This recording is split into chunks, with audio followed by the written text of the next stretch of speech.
Hey there, listeners. A couple things before we get started today. First, we've got a live show coming up at the Comedy Cellar in New York City on May 13th with Nate Silver and Claire Malone. Make sure to get your tickets. I'll drop a link in the show notes.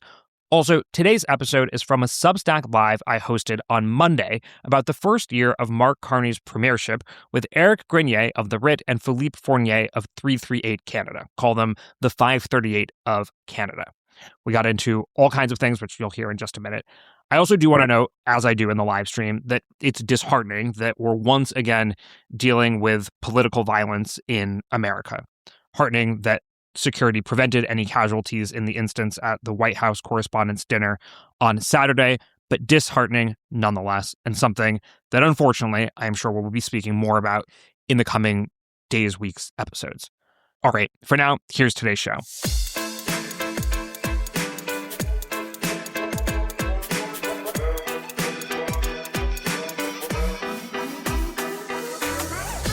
All right, and we are live. I am here with Philippe Fournier and Eric Grenier of 338 Canada and The Writ.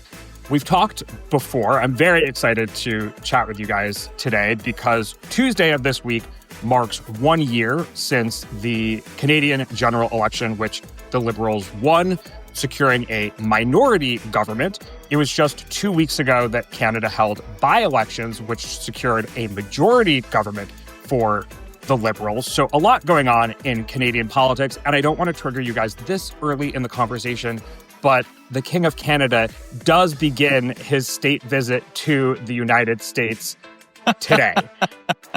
So we got in a little bit of a tiff about this the last time we did a crossover between GD Politics and the Canadian elections data journalism team. So we'll save that for the end so that there are no hard feelings at the start. And I know Philippe, you're particularly excited to talk about that one, right? I'm on the edge of my seat, Galen. So I honestly had forgotten that trip was happening. I didn't even know. We don't care about that, but we will make it very exciting. Yes, absolutely. Oh, okay. Yeah. Play it off like you didn't even know. We have a lot to talk about. We have some fresh data of Americans and Americans' views of Canada. We're also going to talk about Canadians' views of America. Before we dive into all of that, I do want to mention, because this is our first live stream / podcast since the shooter approached the security line at the White House Correspondents' Dinner on Saturday. We've talked about political violence many times at GD Politics and at its forebearer, 538, and every time you hope it's the last, and you also have some sense of dread that it might not be. So, of course, here's hoping that it's the last. Amidst it all, the security measures that were in place worked, which is heartening, and we'll continue following that story to some extent and see what happens in terms of reviews of security and how things change and if they try to do this dinner again and whatnot. But I thought that I would mention that at the top. Now on to Canadian politics and how they intersect with American politics. Let's begin with an overview. Maybe, Philippe, we'll start with you. What has the past year of Carney's premiership looked like? What issues has he tackled? How has the public responded? Challenges, successes for a perhaps majority American audience that doesn't pay close attention to Canadian politics? What should we know about the past year? Well, when Mr. Carney showed up as a Liberal candidate to be the Liberal leader and eventually Prime Minister, a lot of focus was centered around the Canada-United States relationship. Donald Trump was routinely attacking Canada's sovereignty, Canada's economy. The tariffs were new, basically mocking us, mocking everything that's around Canada. And so it had a backlash, and Mr. Carney rode that wave. And I still think the numbers show that he's still doing that today, but I think he's been quite competent in managing expectations. Because last year, and I think Eric can correct me if I have the right dates wrong, but the main goal was by late summer or at least in the fall of 2025 to have a new trade deal or to have the tariffs come down. That has not happened. And so when you promise something and you don't deliver, voters usually remember. But the numbers right now are telling us that most Canadians have a little bit of patience with Mr. Carney because they realize we can't make a deal with someone who's not interested to make a deal. And they blame solely the U.S. administration and Mr. Trump himself for not having a deal. But we know that this will not last forever. At some point, Mr. Carney and the Liberals will have to deliver something. But so I would say that's mostly the state of about Mr. Carney. There's more to say about the opposition as well, but we'll get into that, I'm sure, at some point. Yeah, I think it is a lot about setting expectations. I think that's been really the first year, because there's a lot of stuff that, Mark Carney has promised to do, and there's a lot of problems to handle when it comes to the Canadian economy or our relationship with the United States. And I think it has been a lot of starting to put things into place, and we're getting now to the point where we're starting to wonder whether and when we'll get actual results coming out of it, right? There's been lots of attempts to make deals with countries around the world. Mark Carney has been traveling a lot. He's traveled more than past prime ministers have, especially in the early days of their prime ministership. So he's been doing that to try to secure deals with other countries to try to diversify our trade. There's been a lot of good signals, but not so far lots of things that have been kind of finalized. There's been pretty good relations with the provinces. We often have one of the features of Canadian politics is disagreements between the provinces and the federal government. And there's actually been a decent amount of cooperation, especially from provinces, or not especially, but surprisingly from provinces that have been the least cooperative with Liberals in the past. So I think it's that here in Canada, there is more of a perception that Carney is focusing on economic development, on diversifying trade, these kinds of things. And one of the other features of the first year is that he hasn't proven to be all that ideological. I'm sure we'll get to it, but he's been able to get some Conservative MPs and some NDP MPs to cross the floor to the Liberals to join the government. He's taken policy proposals from Pierre Poilievre and just kind of, who is the Conservative leader, the opposition leader, and has just kind of made them government policy. So I think that's been also one of the other features, is that he's trying to create the broadest tent, the biggest coalition of Canadian voters. And that is just something we haven't seen for a while. It's been a long time since we've had a prime minister who has tried to reach across the aisle that way. Is this all only possible because of the fact of President Trump? Could Mark Carney pull off something like this with defections, keeping peace amongst the provinces, trying to build a tent that encompasses conservative ideas, NDP ideas? Is that all because of Trump? Well, it's Trump, yes, but the broader Canada-U.S. relationship, our economies are so integrated to one another that when one partner doesn't want to play ball, it hurts both sides of the border, and it hurts, of course, many Canadian businesses. So just to go back to the numbers, to give you the idea, the last time a party in a general election in Canada had 40% of the vote, we have to go back to the 90s. And both major parties got over 40% of the vote in this election 1 year ago. To give you this polarization, how much people coalesced around either the Liberals and Mr. Carney to defend Canada's interests, or Mr. Poilievre, who said we need a change, we need to tackle affordability, which is also a problem that your president faces right now. But I would say it's not the only thing, but it was certainly the driver. And early in the campaign, or in the pre-campaign, the Conservative leader dropped the ball and never recovered. Monsieur Poilievre sounded like Mr. Trump, and many Conservatives would hear this and would go like, "Oh, that's not true." Well, we had clips, and we had also clips of the Conservative leader blaming the Canadian administration for the turmoil between the two countries, whereas most Canadians saw that, no, it's Mr. Trump that's just poking the bear here.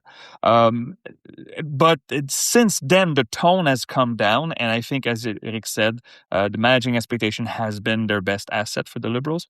But we still don't know what's going to happen. You have midterms coming, and we have noticed. I'm not sure if we'll get to that at some point, but know that you have midterms coming in November. I think the only thing I'd add is that what Trump did is that it made Canada feel like we're in a crisis, in an urgent situation. So it made someone like Mark Carney more possible. And the kind of big projects that he talks about, the big infrastructure projects in Canada, stuff like that, it feels like it's more needed than it would have been without Trump. I think if Trump had not won the last election and Justin Trudeau had still resigned and been replaced by Mark Carney, he still might have been able to win because he was such a contrast from the previous prime minister and to Poilievre. But I'm not sure if the last year had solely been focused on cost of living and not having someone else to blame, and in some part, maybe too much, in other parts, maybe completely accurately, then I think he would have struggled more. So I don't know if he's like 100%, but he might be 51 at least, I think, Trump. Right. I mean, to set the table a little bit, Canada was facing a cost of living crisis, in particular as pertains to housing, before the Canadian crisis involving Trump really began. Also, in this moment, to put some numbers to all of this, it looks like Carney's approval rating is quite high, at least by American standards. I mean, his approval rating is in the 60s. Is that unique in Canadian politics? Should we understand that also as a reaction to Trump, a rally around the flag, if you will, in the face of crisis? Or is it normal for Canadian prime ministers to be that popular? It's not very normal. Yeah, it's not normal to see a prime minister have high ratings like that. It can happen. We've seen, especially right after an election, usually prime ministers get a bit of a bump in approval. And during crisis moments, Justin Trudeau had high approval during the early days of the pandemic. But because Canada is not a binary choice between one party and another, you can be someone who wins a majority government, a big election victory, and you can have approval ratings of 40%, because that's all you need. So I think that's the different context. And the fact that Carney's approval ratings a year after the election are still, as you say, depending on the poll, you'd probably, Philippe, I think you have an average somewhere around 60, right? Yeah. That is not something, like the last time that I remember seeing a prime minister who wasn't, at least outside of the pandemic, who had an approval rating that high for an extended period of time. I mean, Trudeau's honeymoon, maybe, and then you probably have to go back to like Jean Chrétien in the 1990s when he was up against a very divided and pretty weak opposition. So I have a tracker on 338 of government approval. It blends in approval, satisfaction with the prime minister. And 1 month after Carney's victory, so in May 2025, the average approval was 51%, disapproval 37%, so that's a net plus 14. And on Sunday, the latest update that I did yesterday, 58 approve, 31 disapprove, so plus 17. So 1 year after his election victory, his approval number is actually higher than it was, and it's been sustained since the middle of the winter, which is, I would say, quite unusual. What information did we get from the most recent by-elections? Perhaps given the fact that we have your handy approval tracker, we already knew what the overall environment was. Nonetheless, these were some pretty competitive elections, at least in Terrebonne, from what I understand. I do pay attention to Canadian politics. Did we learn something about Canadian politics that we didn't already know 2 weeks ago? I don't know if we learned something new. I think that it more confirmed suspicions, I think. We knew that Mark Carney's numbers were good. His personal numbers were good. The party's numbers were up. So the fact that the Liberals did well in all three of these by-elections was not surprising. Two of them were in very safe Liberal ridings, but nevertheless, their vote went up in them. I think the surprise was primarily from the Conservative side that their vote dropped so significantly. Because, yes, all three of these seats were seats that the Conservatives had no real shot of winning or even performing all that well, but their vote sank quite significantly. So it did kind of suggest that the weaker polling that we've seen is not just a mirage in the polls, that it was actually showing up at the ballot box. So I think it was more of a confirmation of things than anything new that we learned. And to take a step back for folks who aren't familiar, by-elections are in America what we would call special elections. So filling vacant seats, but it all happens sort of at the same time. And Liberals won all three. Not necessarily. Oh, it doesn't happen at the same time. No, this time they had three, but we could have a single by-election this summer because there's another resignation today. But it's up to the Prime Minister to choose the dates. He can just, within a 6-month window, he can choose whatever dates and whichever by-elections to fill. It's not like we don't have fixed by-elections or special elections like in November. Perhaps we should, but yeah. And so Liberals won all three. And from a combination of those victories and defections from other parties to the Liberals, Mark Carney now heads a majority government, meaning He doesn't need support from any of the opposition parties. He doesn't need a coalition. He just needs Liberal votes in order to get legislation passed in Parliament. But Philippe, I interrupted you. You were going to give me your takeaway from the by-election. I was just very happy to mention Terrebonne and suburban Montreal in an American podcast. I didn't have that on my bingo card. Yes, but Terrebonne, I think, is a special thing with Terrebonne, and I think Eric and I, we talked about this on our own show. Terrebonne is a francophone, very Caucasian suburb of Montreal, which had not gone liberal since the early 1980s, when the Liberals were still a major force in Quebec, like the major force in Quebec. And so just the fact that last year during the election, we were wondering, like, is Terrebonne going to flip Liberal? No, there's no way that's happening. It can't be close. And the Liberal candidate won by a single vote. It went to court because there were irregularities. With the Elections Canada had postal codes that were wrong on some special ballots, and so they had to redo it. And it was it was a tight victory, but it was a clear victory for the Liberals. And so we see now how the landscape has shifted, and that the Bloc Québécois, the nationalist separatist party for Quebec, was not able to hold on to this very francophone writing at the expense of the Liberals, and the Conservative vote completely collapsing from 18%, I think it was, to only 3%. Yes, it kind of confirmed the polls that we did see recently in Canada, but also in Quebec, and that Mark Carney's good numbers have been translated into actual ballots. How much are the coalitions in Canada shifting? I mean, I think we've mentioned that there's more of a polarization in Canada, looking more like two-party politics as opposed to multi-party politics, folks sorting into liberal or conservative camps. But how is that shaking out? What kinds of folks are falling into liberal versus conservative camps from which previous parties? I think for the Conservatives, we've seen them drop in the polls lately. So now they might be returning to their more traditional base. Usually the Conservatives can almost, regardless of the situation, count on having 30 to 32% of the vote. And in some polls, they're not much higher than that. So it's not clear at this stage that they've actually been able to retain some of the new people they brought to the coalition. What the Liberals have done is that they have gotten a lot of NDP voters. The NDP is the left of center party in Canada. They've gotten a lot of those voters, and they've held on to a lot of them.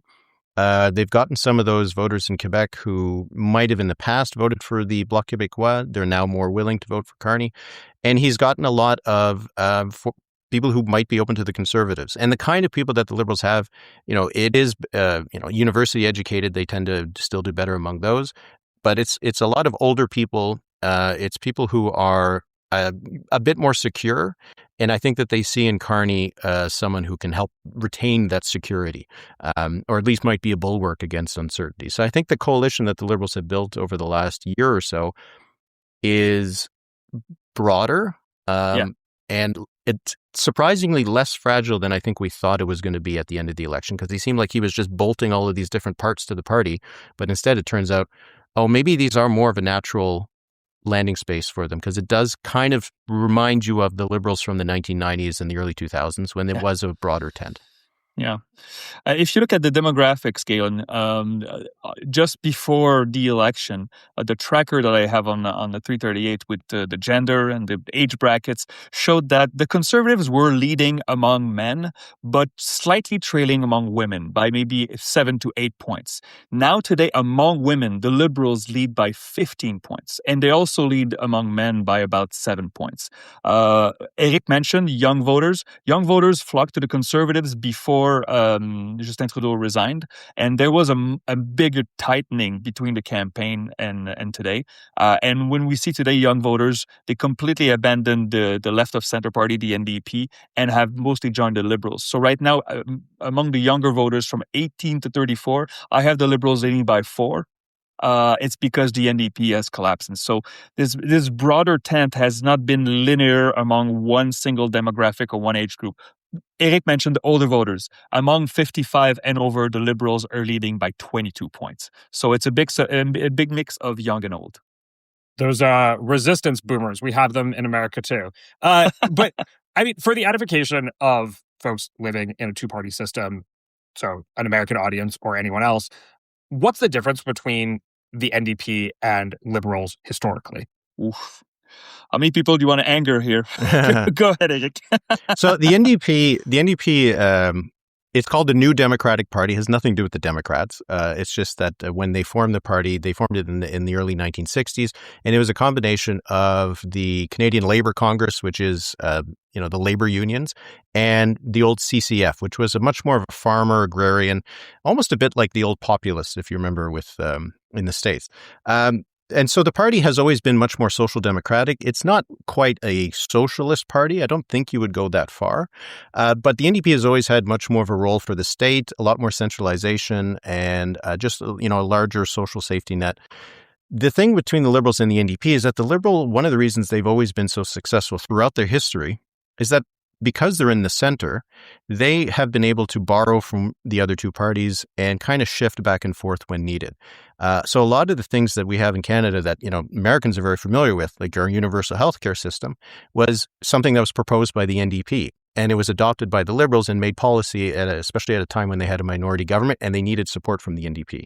So the two parties have some similarities, but the Liberals are still much more of in the Justin Trudeau years, they were much closer to the NDP and there was less differentiation, which became a problem for the NDP.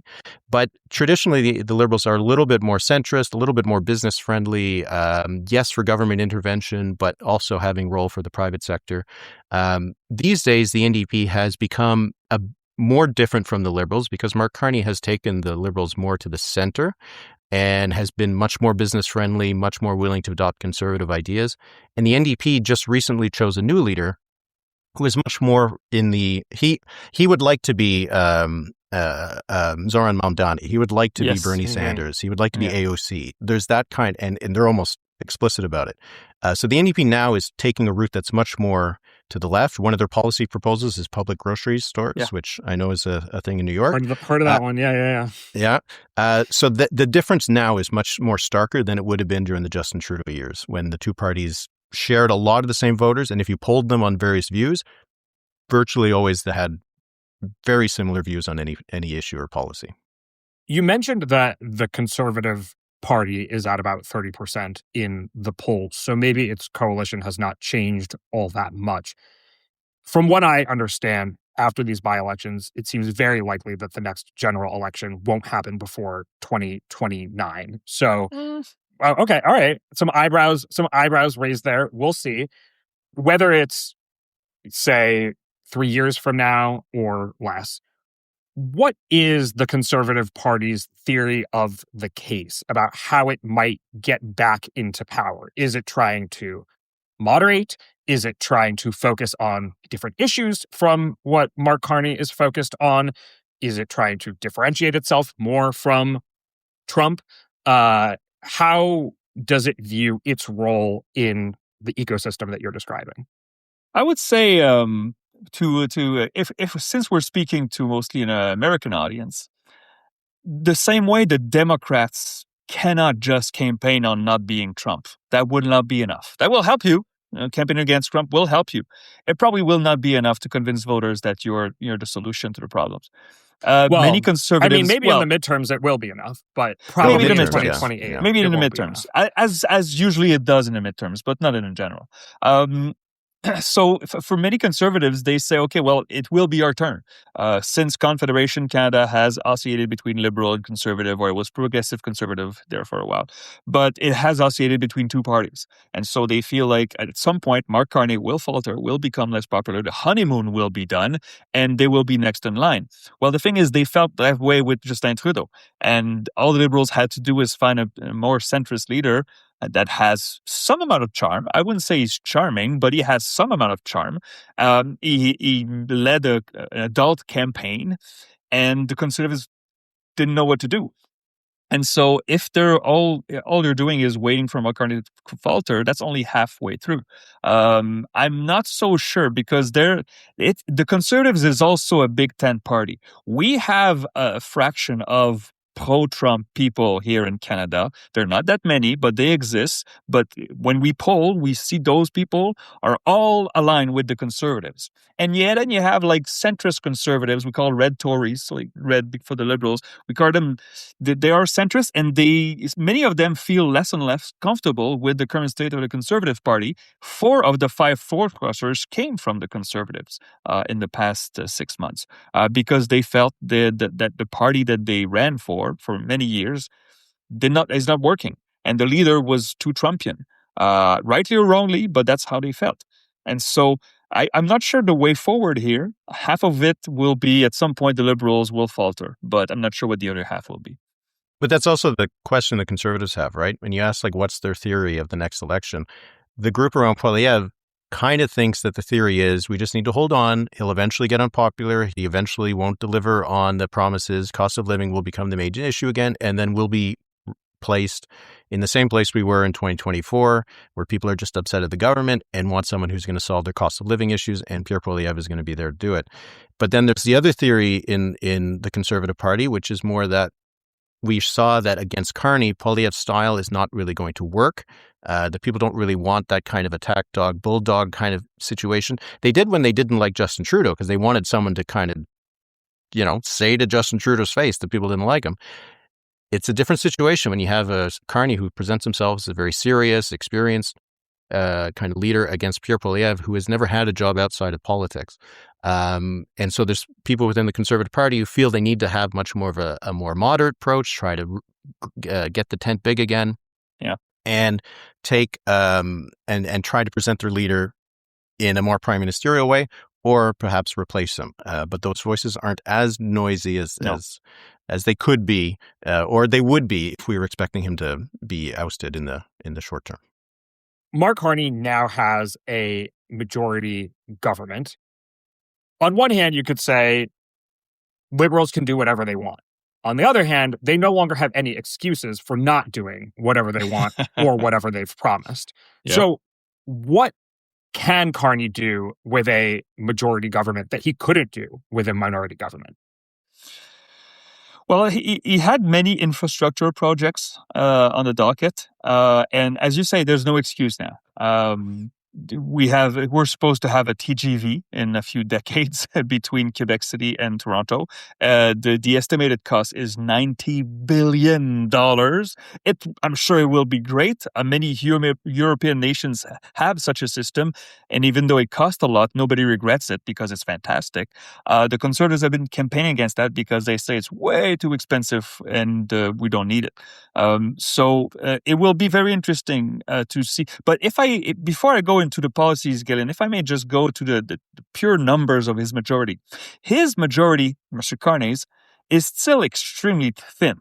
Like, he has to keep everybody in line. He has 174 MPs, including himself. And the threshold is 172. So that means that you can have MPs that suddenly get difficult, that suddenly feel like, I feel like this government is spending too much or spending too little, or maybe I need some more stuff happening in my electoral district. And so it will be, we have a government whip here. I'm not sure if there's the equivalent in the United States, but the whip will have a lot of whipping to do because you have to keep those people in line. And now it's easy because the numbers are great and, the approval numbers are great, but that won't last forever. It will be very interesting if he's able to get that Scotch State coalition of MPs together when things go a little south. So I'm not sure too much about policy. Perhaps Eric can speak more on that. But I don't think this majority is safe at all. It's safer than it was 6 months ago because there was no majority. But I don't think it's safe at all. I think with Carney, with the majority versus minority, I don't know if he's going to do anything differently that he wouldn't have tried to do with the minority. He does seem to be pretty focused on what he wants to do and, kind of daring the opposition to vote against it in the past. I think what changes is that there's now a bit more time and certainty, and also that they can just kind of push things through the House much faster. So I think that he probably would have still tried to do all the things that they want to do in terms of, as Philip said, much more infrastructure spending, a lot more spending on the military, trade deals internationally. Like these are kind of the focuses that the government has. And now they just kind of map it out for the next 3.5 years if they want. And they don't need to worry as much about getting it through the House, through committees, all these kinds of things. It just kind of eases the way forward. It's been said many times, but a majority government in the Westminster system, particularly in Canada, is one of the most powerful governments that there exists beyond an actual dictatorship. If a party is willing to support their party and vote the party lines, which is almost always the case, there's very few limits on what a government can do.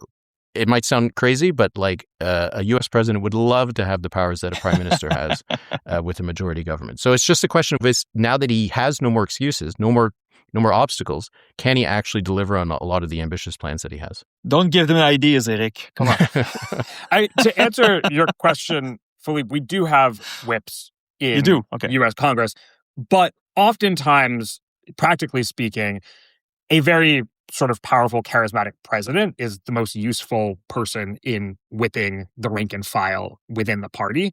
And so while there is an actual whip on the floor who's supposed to be talking to people and figuring out what everyone wants and making sure everyone's on board, just being a popular president is probably the most effective, or prime minister or whatever, is probably the most effective way of keeping people in line. So to that end, what are Carney's vulnerabilities within this coalition? Because you described a situation where pretty much anyone can be a swing vote if they want to.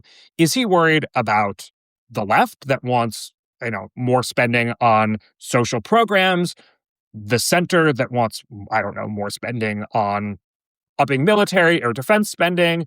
Is it the recent defections from the right who say, maybe we ought to have closer relationships with the United States and not go to the World Economic Forum and rally the rest of the middle powers against them?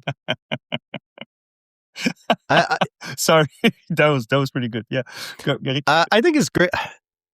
It seems easy to think that the vulnerability should be on the left because they gained a lot of support from the NDP, and he is addressing less of their concerns than he might be a centrist swing voter. But I don't think he has a vulnerability on left or right, because I think that they've now made such a broad coalition that making one side angry might be fine because they have enough on the other side. I think the vulnerability more is kind of a traditional liberal vulnerability, is that because they have been the natural governing party, as we call them, because they've been in power for most of Canada's history, there is this level of arrogance and entitlement and taking for granted that they have the right to govern that could become the issue down the line. And then people just kind of sour on him. And then they see him just as an entitled, arrogant, liberal prime minister. I think that is more the vulnerability than necessarily on the left or the right. I think if he fails to live up to stuff, people kind of get tired of him. He could lose from both sides. I tend to agree with that. I would say, maybe I don't want to understate. There's a left wing in Canada. It's not huge in numbers, but it's bigger than what we've seen in the last election. British Columbia out west, the Liberals won 20 seats there. And the last time that happened, that the Liberals won 20 seats in British Columbia, is never. It had never happened before. Usually the NDP, the Left of Center Party, does very well in BC, and it did poorly this time. They only won 3 seats in the province. All of them almost went to the Liberals. So at some point, if the left in Canada wakes up and says, okay, this is a liberal government that is disguising because it's actually a conservative government, and you rile up people on this front. If the Liberals lose 5, 6, 7 points to the NDP, suddenly the election becomes competitive again, and it will not work. As Eric said, arrogance and hubris has been part of. It's a liberal tradition since Confederation that at some point they're in power for a little while, they get comfortable, they get too comfortable, voters notice, and they kick him out. Today's podcast is brought to you by you, the listeners. GD Politics simply wouldn't exist without paid subscribers. Paid subscribers like Jonathan, who recently sent me this message. Hey, Galen, just got a notification from Substack that my subscription will be renewing in the next few days.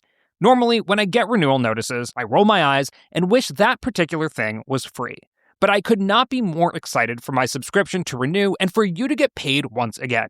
Your podcasts are highlights of my week and allow me to stay abreast of the news in a way that helps me understand the forces behind it. I'm a happy, satisfied, and excited subscriber. As long as you continue recording, I'll continue subscribing. Well, Jonathan, I'm flattered. But more to the point, people like Jonathan make this podcast possible. Your support means we can make an independent podcast guided by curiosity, rigor, and a sense of humor. Paid subscribers get about twice the number of episodes and can join in the paid subscriber chat. You can also connect your personal feed to your favorite podcast player so you get every single episode, paid, unpaid, all of them, wherever you listen to podcasts. Become a paid subscriber today at gdpolitics.com. There's never been a better time to join the community. That's gdpolitics.com. Hope to see you there. Well, I started to maybe preview the hot stove that I'm now going to fully touch, which is the relationship between Canada and the United States. And, you know, as we get into this, I think we will talk more about the Canadian economy and maybe what challenges lie within that topic for Mark Carney. But just to give an overview here, how do Canadians feel about Trump and the United States? And I guess I'm also curious, are those two different things in Canadians' eyes? Would you describe the sentiment at this moment as specifically anti-Trump, anti-American, anti-dependence on America? Give us the lowdown. If I may start here, Eric, there was a Research Co poll. This is a Vancouver-based polling firm that's very respected in Canada that polled Canadians on how do you view these following countries. There was a list of like 25 countries. Do you have a favorable or unfavorable opinion? And you had the usual suspects on top of the list: France, the UK, Germany, Japan, Italy, Western democracies, and Japan added to that. And the United States was way near the bottom, just between Saudi Arabia and Russia, with other, non-democratic countries. So the damage to the reputation of the United States in Canada has been profound. And yes, you will find people online, Canadians defending Mr. Trump and his approach, but they are not the mainstream Canadian. And that's why also tourism has gone way down from Canada to the United States, because we feel like we don't want to visit a country whose government consistently insults us. To put a finer point on this, you're saying it's not anti-Trumpism, it is anti-Americanism. Yeah, that's what I was going to say. So there's been polling on this for a long time, and during the George Bush years, George Bush was super unpopular in Canada because of the Iraq War, which we stayed out of, and this kind of stuff. So he was very unpopular. But views of the United States, while they diminished at that time, did not match the unpopularity of George Bush. People were able to differentiate between their views of Americans in the United States and the views of the U.S. president. That is less the case now. There used to be that differentiation. Yes, when there was a Democrat in, Canadians would tend to have the better views in the United States. It would go down when there was a Republican. But lately, it is a big drop in positive views of the United States, the views that the United States is a government or a country that we can trust. We've seen that it has really dropped, and it isn't just the president. I think that's a main thing. I think Trump is less popular than Americans in Canada, but there's less of a division than there used to be. I think that a lot of Canadians have seen the situation that's happened in the United States and don't just put the blame on Trump. There's a lot of blame on the people who put Trump there and who have maintained them there and have created the environment where that system could actually be successful. So, yeah, it is. It isn't just anti-Trumpism. I wouldn't know if I would call it as far as anti-Americanism. I think it's more like we don't trust you anymore rather than we have a visceral hatred or anything like that. But I do think there's less of a division than there used to be. Have views of Trump and the United States kind of fallen off a cliff with the initial 51st state rhetoric and stayed there? Or have we seen views go up and down with the news cycle? And here I'm thinking particularly about maybe the war in Iran. A lot of countries have experienced energy crises as a result of the war with Iran, and perhaps views of the United States have soured further. I mean, I know that's the case for Europe. I'm curious if that's also the case in Canada. Haven't seen recent data on this, but the data that we did see was pretty constant since Trump retook office. in January 25. In about an 85 to 15 ratio, people have a bad opinion of the president and what he's done. And it has not wavered much. Now, new data with the UNRWA, I cannot imagine that it got any better. But we don't have fresh data unless Erika sees something that I haven't. But we have nothing recent. Yeah. And on the topic of the 51st state, Canadian sovereignty, to really just put my hand on the hot stove. When Canadians think about this, do they think about it in literal terms or figurative terms? Do Canadians feel like, oh, there is a neighbor country that wants to actually invade us and we might have to defend the homeland? Or, wow, this is so disrespectful. This is not something another country should be doing. And as a result, I don't want to buy American goods, but not like I'm going to enlist in the military. Enlistments have gone up, but that's largely because of all the extra spending that's gone in the military, I would suspect. But I think that it is, I think it was actually more, not, I wouldn't say majority view, but it was a stronger view last spring that this was an actual thing, like that we could actually have our sovereignty be in question and that annexation or an attempted annexation was possible. I feel like over time that has gone down, and it is more of that it's mostly disrespectful. It's also a threat in a less literal sense, because one of the lines that Mark Carney used during the election to good effect was that the United States wanted to break us so that they could own us. So I think that there is this sense that while, I don't think anybody expects we're going to be flying an American flag, on Parliament Hill, I do think there's the sense, though, that the United States has an intention to try to weaken us so much that we would effectively be a 51st state that would have to sign deals with the United States that would be disadvantageous to us. I don't think there's that many people who are digging foxholes in the backyard. There might have been a few more, maybe a year ago, than there is today. I think after a year we've learned what the taco thing that when it comes to Donald Trump. But well, also this when Greenland came back on the radar of Mr. Trump what was it, January, I think, there are some people that fear this. Not that it's taken seriously, not literally, as you said, Galen, but at some point, we also have multiple reports, like credible reports, that show that there is American meddling with the Alberta separation movement. Basically, they're funded by Americans. And it is to weaken Canadian unity at the benefit of whoever benefits from that. But serious journalists have dug into this, and there's clear American interference in what's going on in Alberta. And if you think for a second that it is acceptable to do that between allies country, I don't know what to say. So clear interference, not even hiding. You said that Mark Carney's line was Trump wants to break us so that he can own us, or the United States wants to break us so he can own us. I think that is in reference largely to the trade standoff, tariffs, renegotiation of the U.S., Canada, Mexico trade agreement. In response, Mark Carney has suggested the idea of less dependence on the United States, has met with China, has met with Europe, has, as you said, been traveling all over the place and talking a lot about new trade deals. Canada ultimately sends 70% of its exports to the United States. So is this new idea of economic independence from the United States just politics, or is it actually practical?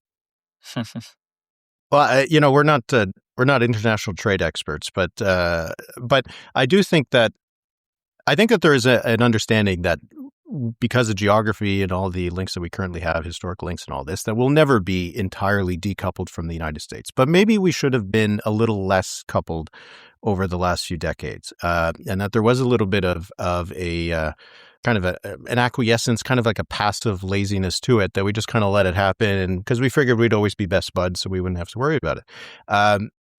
Like a lot of the deals that, they're trying to sign, they will increase our trade with other countries by, a few percentage points and this kind of thing. But I think it is just more about the diversification, the less reliance, the less complete reliance. So there's certainly a bit of politics in it, because I imagine most Canadians don't really know the kind of the trade. They certainly don't know the trade numbers, but in terms of like the share, like the importance of the United States and all this, there might be an over expectation that we do a lot more trade with China than we actually do, for example. But I do think there's a level of politics, but there is also practicality here. We do need to have better and broader trade links with other countries just to minimize our risks when it comes to the United States. And I'm okay with drinking apple juice instead of orange. There are many Canadians at the grocery stores like, oh, is that product from the United States? No, thank you, back on the shelf. And they have little labels now. They have little labels that say product is from Canada, just so that we know. So I'll eat Canadian apples instead of American oranges. If that's what it takes, right? So unfortunately, I think probably isn't all it takes. Unfortunately for Mark Carney's, it's an orange-based economy, political agenda. I mean, if Americans start driving Canadian apples to work, then I think we've solved the problem. But when it comes to this trade standoff, as you mentioned, there was an expectation that there would be some new agreement by last fall. There has still not been an agreement. You did some polling, Philippe, on how Americans are viewing this trade standoff, which I want to bring that polling in because it's really interesting before we talk about the actual standoff and gives us a little bit of a comparison point to what we were talking about with Canadians, where the distrust is like 85-15, at least as it pertains to President Trump. So the polling was done by Léger. Léger is a great Canadian polling firm that has offices in the United States. I think it's in New York. I think it was in Philadelphia, but I don't think it's in New York now. And it was commissioned by me, 338. I wrote the script, and also Maintenant Média, which is a French podcaster. And money of the question, it's of American voters. It's what American voters think of the trade relationship with Canada. And let me quote you some numbers, if I may, Galen. So in light of recent trade tensions between the United States and Canada, how much do you trust that Canada is negotiating in good faith and seeking a fair outcome for both countries? 57% of Americans trust Canada. 22% don't. So that's what, a plus 35, right? We asked the same questions. Conversely, how much do you trust the U.S. administration in negotiating in good faith and seeking a fair outcome for both countries? It's 42 trust and 44 distrust. So obviously with the usual polarization that we see, but we notice that several Americans still have good faith that Canada is negotiating in good faith. And it goes across party lines, Republicans, Independents, and Democrats, whereas many are very wary that the United States is not negotiating in good faith. And I find that very interesting. Yeah, I looked at some of this data. You gave me a peek behind the curtain before it published, and a majority of Republicans, so Trump-aligned voters for the most part, trust that Canada is negotiating in good faith. So to the extent that there is animosity between Trump and Canada or the United States and Canada, even within the Republican Party, it's not a majority. Yep. So why do y'all hate Americans so much? No, I'm kidding. Well, I mean... No, don't answer that, Philip. Yeah. Rhetorical. Okay, rhetorical. Okay. No, you're going to... Go ahead. Take a crack at it. Well, the thing is, we do not usually have polarization like you do. Okay, if we take the you would know this better than I, but how many people voted for Kamala Harris or Donald Trump in the provincial? It's like 96 or 97%, right? We just had an election where the main parties had 85%, and it was the highest total between the two parties in 50 years. Or even more than that, I think.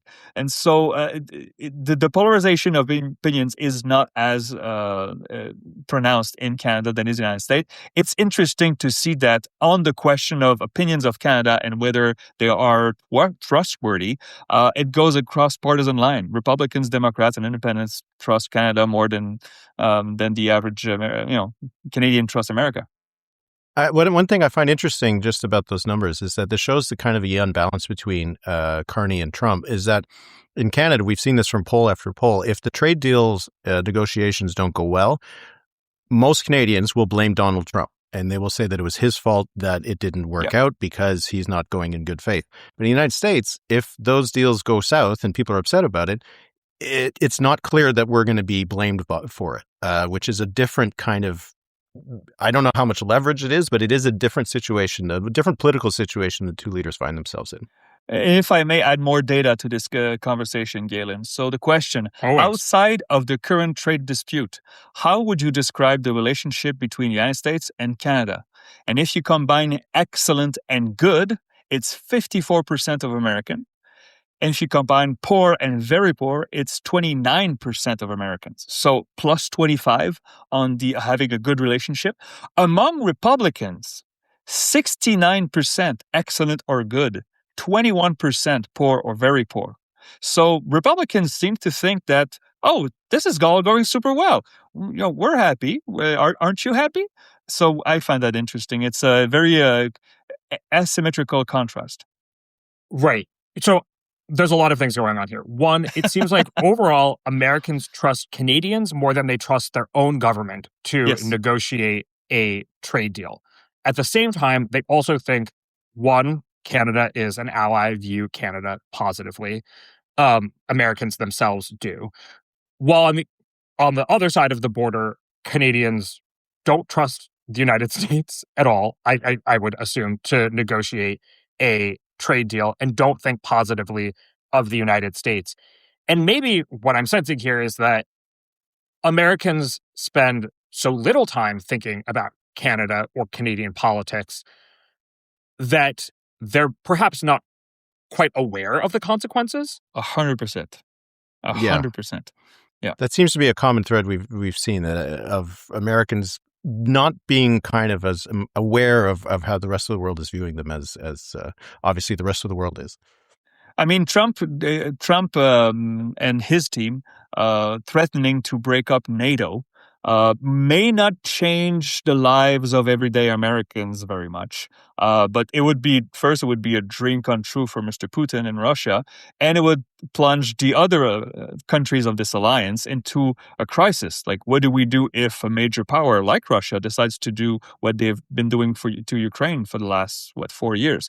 And so these kinds of threats, again, maybe many Americans do not realize how grave they are because it doesn't affect them directly, but it does affect Canada and European countries very much. Well, but here's something that might eventually affect Americans directly, which is if America and our president were popular in Canada. I mean, it's tricky, right? Because what the United States ultimately wants is a better trade deal with Canada. The sense that Canada has taken advantage of the United States economically. We don't levy tariffs to the same degree Canada does. I can already see you rolling your eyes, Philippe. But not all of this is bunk, right? Like, there are aspects of truth to, like, unequal contributions to NATO and the United States being responsible for security across, et cetera. So if a president wanted to fix these things, they would want to create a dynamic in other countries' domestic politics, in Canadian politics, where Canadians view the United States advantageously. They think America is looking out for its own best interests, but also we want to be aligned with those interests.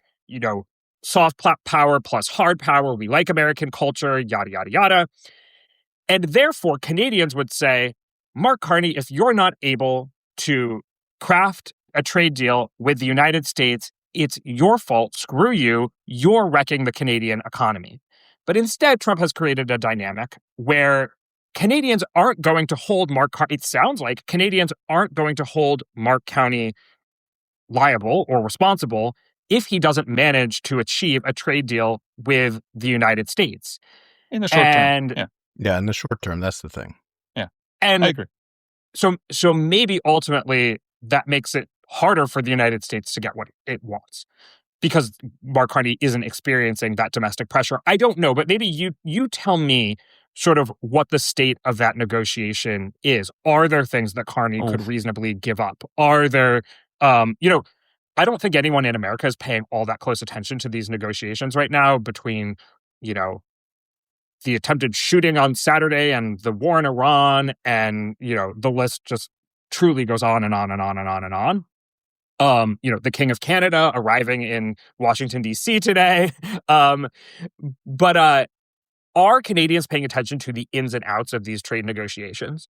I don't think they are. Not to that extent. We are greatly impacted by it. And we have had some factories that have had to close down and lay off workers because of the change in the situation. So for a lot of individuals, it is directly impacting. People working in the auto sector would have concerns, steel being another one, that kind of stuff. But I think what we've seen is that there is going to be a lot of slack that's given to Mark Carney if he doesn't get a deal done, in part because, as I said, people don't really think that the United States is acting in good faith. There's also the thing that we've also taken lessons from other negotiations and the past negotiations we've already had. Last year, we did give some concessions. There was a couple concessions we did on lowering counter tariffs, on getting rid of a digital digital service tax. I can't remember service tax. Because we thought that they were concessions and we got nothing. We got nothing in return. So now there is this kind of acceptance that providing concessions is not going to get us in return. So why would we take that first step? And there's a view in Canada, in the Canadian government, that the longer we wait, the more pressure goes on Donald Trump, the closer we get to the midterms. And so why would we try to come up with a deal right now? And then there's just the question of what's the point of signing a deal if the president will break it at the whim, at a whim, and when he's already breaking the deal that he signed with us. He was the one who came up with the current CUSMA, as we call it, because we put Canada first. But the CUSMA deal, the USMCA has Donald Trump's signature on it, and he pissed all over it. Sorry if I maybe the wrong words, but you know what I mean. So are we going to really bend over to sign a new deal when we know that he could just break it again? Sorry, I'm not saying my personal opinion. I'm saying the Canadian view is like, they're not trustworthy. So we're not in a hurry. And especially as, again, the midterms are coming. And if the numbers, and I know American pollsters are not as good as Canadian pollsters, and I'm sorry about that, but if American pollsters are close or closer, the balance should tilt. But that's another good discussion altogether. Wow. The pollster nationalism amongst Canadians is just sky high. Can we talk a little bit about the Canadian economy? Because obviously, the Canadian economy is linked to all of this. And even if Canadians don't trust Americans to negotiate in good faith, at the end of the day, the philosophy of whose fault it is stops mattering when you start feeling a scarcity mindset. The pressures of, a faltering economy or an energy crisis or whatnot. How much risk is there for Mark Carney in the state of the Canadian economy? Yeah, that's the biggest risk. That's why we said he won't get blamed short term. But in 3.5 years, if the next election, because you mentioned the next election isn't going to be until 2029. Another thing where I talked about the untrammeled powers of a majority prime minister, he can choose the election date whenever he wants. It could be tomorrow. He could decide, I feel like going to the polls tomorrow. But anyway, if the next election is in... Are you saying that then maybe it's in the Liberals' best interest to hold the next election right before Trump leaves power? It would be within their best interest to have an election while Donald Trump is still in the White House, almost certainly, just from a political standpoint. Whether it would actually be good for the country, who knows? But the thing is that if there isn't a deal, if we get even more economic pain because of that, by the next election, people might not blame Mark Carney anymore, but they might be like, but we probably still need a change because things are going so poorly. So that is why that is a huge risk. And the Canadian economy is still pretty fragile. We're still impacted a lot by a lot of these things. We are an oil producer, so the recent spike in oil is probably going to reduce our deficit for the next little bit. But that is a huge vulnerability. And one of the reasons why, when we talked about the kind of theory of the next election that the Conservatives had, one is that those issues will become more important than the things that contributed to Carney's win last year. Wrapping up here, you mentioned that historically, when a Republican president takes office, Canadian views of the United States fall. When a Democrat takes office, they go up. Do you think that a future Democratic president could repair the U.S.-Canadian relationship relatively quickly, or has something more permanent shifted in Canadian attitudes towards the U.S.? This is a deep cut. We'll go with the data. We'll have studies on this, and we'll see. But here's the thing: the next president will have a lot of repairing to do diplomatically, and not just with Canada. And I think it could take a generation. because there are a lot of people that I spoke to that are reasonable people with money that are saying, you know what, not only am I not going to visit the United States as a tourist, but I don't even want to transit towards the United States. I'm going to take a flight to make sure it doesn't stop in Chicago or Atlanta. And this does not, they can't fix that overnight. But again, we will stick to the data and we'll see if it repairs in a few years. Can I ask, though, because that to me sounds like I'm familiar with that kind of mentality here in the United States. I already referenced the like resistance boomer lib. There's a lot of that kind of sentiment amongst people who were already inclined to not like President Trump, have the ability financially to make all different kinds of choices about how they want to spend their money, but they certainly don't represent the median American, and they're not the person with whom elections are won or lost. Now, Canadians with money who want to spend their money in the United States, yes, benefit the United States, but they don't probably represent the Canadian whole. I'm curious how much that sentiment has permeated throughout the entirety of the country. I think it's not like I don't know if a majority of Canadians have changed their behaviors that much, but enough has that it is getting U.S. senators and representatives complaining, especially those on the border, that they don't have tourists, they don't have, bourbon producers in Kentucky very upset that we don't put American alcohol anymore on the shelves in Ontario and Quebec. Ontario, the LCBO, is the largest, if I'm not mistaken, is the largest alcohol purchaser in the world. It is our publicly owned liquor commission, so they buy all the wine that Ontarians drink. And Ontario is a big province, and they're not buying those from Kentucky anymore. And so they're the bourbon, not the wine, and no California wine. So these things have a big impact. Is it enough to say that like the average Canadian is not going to travel to the United States? I'm not sure if it's that much, but there's certainly a little bit more hesitation than there would have been in the past. And to go back to your earlier question about whether we can kind of repair the damage, it's possible that, the damage could be repaired in terms of views of the United States or trust in a Democratic president, even though the Democrats have not been that good on trade for us either. I think what has changed is that we're no longer going to take it for granted that we can count on the States. You mentioned how if we had a U.S. president who was trying to appeal to Canadians in a positive way, we could get a better trade deal, more success there.